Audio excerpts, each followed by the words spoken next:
Em 2015, mais de 95 milhões de brasileiros já tinham acesso a um computador. Esse crescimento tem contribuído para o surgimento de transtornos ligados ao mundo digital. Dependência de internet, medo de ficar sem celular, entre outros distúrbios, tem feito cada vez mais pessoas procurarem ajuda. Conosco no estúdio para falar do assunto, o psicólogo especialista em tratamento de dependentes de internet, Cristiano Nabuco. Tudo bem, Cristiano? É um prazer recebê-lo no nosso estúdio. Quais são os primeiros alertas de dependência tecnológica?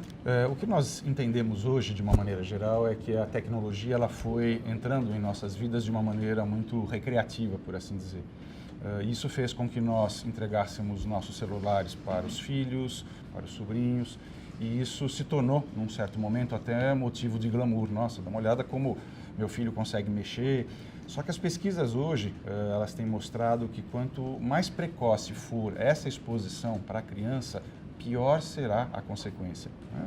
Então, como sinais, nós temos, né, jovens que não conseguem mais se desconectar do aparelho, têm dificuldade de adormecimento, começam a ter problemas de retenção de memória e começam problemas na escola, problemas na escola, né? E principalmente começam a exibir características muito semelhantes àquelas que nós observamos nos indivíduos que são dependentes, por exemplo, de álcool e drogas. Problemas de relacionamentos também? Isso, problemas de relacionamento. O que nós entendemos é que, de uma maneira geral, para ficar claro para o público, é que o indivíduo que começa a navegar, seja através do telefone celular ou da internet, ele encontra no mundo paralelo um grau de satisfação e de realização que muitas vezes ele não tem na vida real, fazendo então com que essa outra vida se torne extremamente sedutora, se torne extremamente gratificante. Então nós temos aí como sintomas, né? O indivíduo não consegue diminuir o tempo que ele fica conectado, embora ele saiba que está ultrapassando.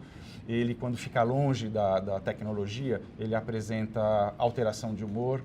Ele fica extremamente irritado quando você começa a perguntar o que você está fazendo, ou desliga isso daí, vamos interagir, vamos brincar. Então, é como se fosse uma relação, de fato, de dependência com uma substância, quase igual aonde, quando você retira esse contato, ele começa, então, a demonstrar essa insatisfação. A abstinência. A abstinência, por exemplo. Exatamente. E o tratamento é parecido com as pessoas que têm outros problemas? Olha, nós, recentemente foi publicada uma pesquisa muito interessante, que ela dava conta de que quando o indivíduo ele é usuário de drogas, existe um determinado problema que ocorre no cérebro. Os nossos neurônios eles são conectados e essa conexão ela é envolta numa bainha de gordura para facilitar a condutividade elétrica. E descobriu-se, por exemplo, que indivíduos que são usuários de álcool ou drogas, eles têm o desgaste dessa bainha de mielina, como se fosse um fio elétrico que começa a queimar.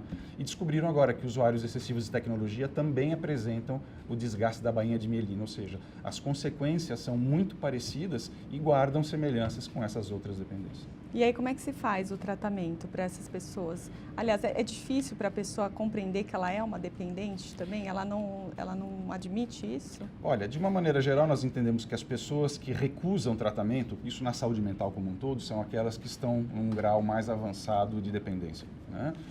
Quando o indivíduo, por alguma razão, ele entende que não, eu posso ser ajudado, isso pode fazer bem, então, eu acho que é menos mal, quer dizer, ele já tem um passo adiante, né?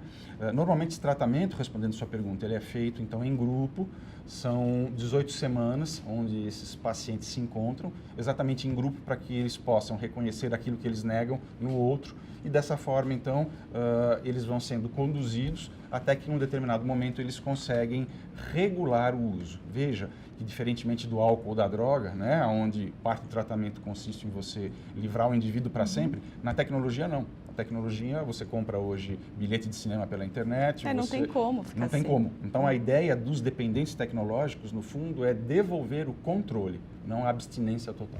E esse tratamento que você mencionou é feito lá no núcleo de dependências tecnológicas do Ambulatório Integrado dos Transtornos de Impulso do Hospital das Clínicas, do qual você é coordenador, Exatamente, é isso? exatamente. Esse ambulatório ele já tem aproximadamente 8 anos, já atendemos em torno de 200 pessoas, né? E os resultados têm sido bastante promissores. É o primeiro centro na América Latina que faz esse tratamento. O que mudou no perfil das pessoas que buscam ajuda lá do ambulatório?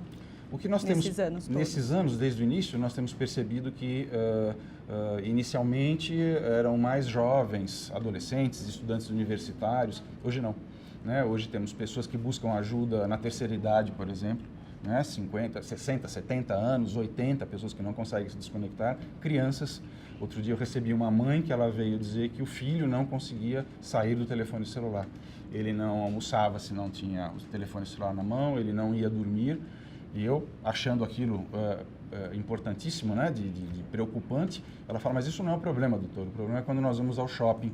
Nós vamos ao shopping, o que acontece no shopping? Aí ele larga da nossa mão para correr em direção ao colo das balconistas das lojas, porque uma vez no colo ele consegue ter acesso aos teclados. Mas quantos anos tem seu filho? 2 anos e 4 meses. Então, eu acho que isso serve como um aviso, como um exemplo aí emblemático do quanto que essa exposição, muitas vezes precoce, ela pode colaborar a agravar os quadros futuros. E como é que os pais devem lidar com isso? Com que idade ele pode deixar a criança pegar no aparelho celular? Essa pergunta, Adriana, acho que é uma das mais importantes. Nunca antes dos 2 ou 3 anos. Nunca, nunca. Né? Porque o que acontece? Se a gente for voltar, né, nos brinquedos anteriores, no Lego, no Mobile, aquilo, de uma forma ou de outra, está respeitando o processo de desenvolvimento da criança. Conforme ela vai criando abstração, memória, ela vai, através dessa interação, amadurecendo o cérebro. No caso da tecnologia, aquilo simplesmente descarrega uma série de informações, de estímulos visuais, ou seja, presta, no fundo, um desserviço ao desenvolvimento cognitivo das crianças. Então, antes dos 2 ou 3 anos, nunca. Depois disso, você pode deixar, evidentemente, né? Mas desde que se utilize plataformas que sejam condizentes com a idade. E a ideia é, para que a gente possa... Colocar um limite, né? Claro, uso acima também. de tudo, né? O exemplo que eu ia dar é, ninguém tem em casa uma vasilha com chocolate aberto o dia inteiro. Se eu tiver, eu vou comer o dia inteiro, eu não vou me controlar, porque a gente tem dificuldades de autocontrole.